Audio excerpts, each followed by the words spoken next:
First is combined or separate bank accounts. Combined. Next. So Yeah. Well, how would you explain that? Okay, so currently right now we have multiple different bank accounts. Yeah. Right. And that because of your like just immigrant status for a bit, documents and such, she wasn't able to be added to my US bank accounts. So we tried making it as combined as much as we possibly can. I gave her access to my username and password details, so she's able to track. She was able to add some of the cards onto her Apple Pay, so she's able to pay as well. So just the things that are, logistically would make it easy for both of you to be using the same accounts. I mean, of course, so much easier if you're able to add the person to the bank account and have two cards for the same bank account. Like we were able to do that later, but in the beginning, it was those things, just being open about finances and just being on the same page. And I hear it a lot again. Free plugins for Dave Ramsey, but from his show that when you work together for certain financial goals, it works so much better because we definitely were not like fully on the same financial page. Like, someone is going to be a spender, someone's going to be a saver, and then you have to find like the middle ground for both of you to work in. But I think that when you are both trying to target certain goals, you're both sacrificing in order to save money that month. And, not only one person is not getting their Starbucks drinks on drive-thrus, but both people are putting certain things that that they find valuable or So in the end, it says it in the Bible.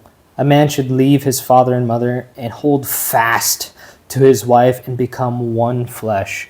If the scripture says it because you are one flesh, your bank account should reflect that as well.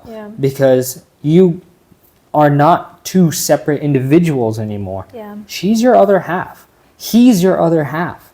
So decisions need to be made in unison, because that's one of the biggest things that in America that's making people divorced. Not only is it because sin's the biggest one, but infidelity, communication issues, and finances. Those are the top three. And especially since we are talking about young marriages, at this age, usually that's the time where young marriages, people would get married. So it's not like you're 7 years into your marriage and, you realize financial issues. There's, of course, can be a different topic to navigate, but I think... That's when you call Dave.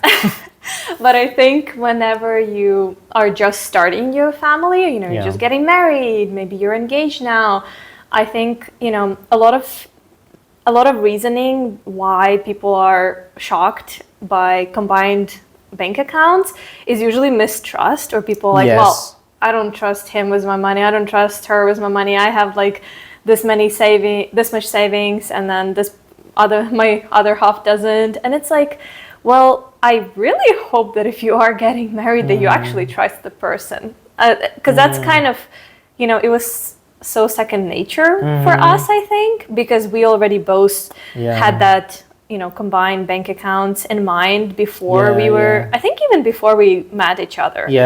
So that wasn't something that we were surprised at, but I would imagine that if you just hear it for the first time, you might have those fears of like, how would I trust this person? And I would just say that you should really think about whether you're marrying the right person if you don't really trust them. Right. If you don't trust to, share your money with them. Like, again, you're one family. You're going to be one family. Right.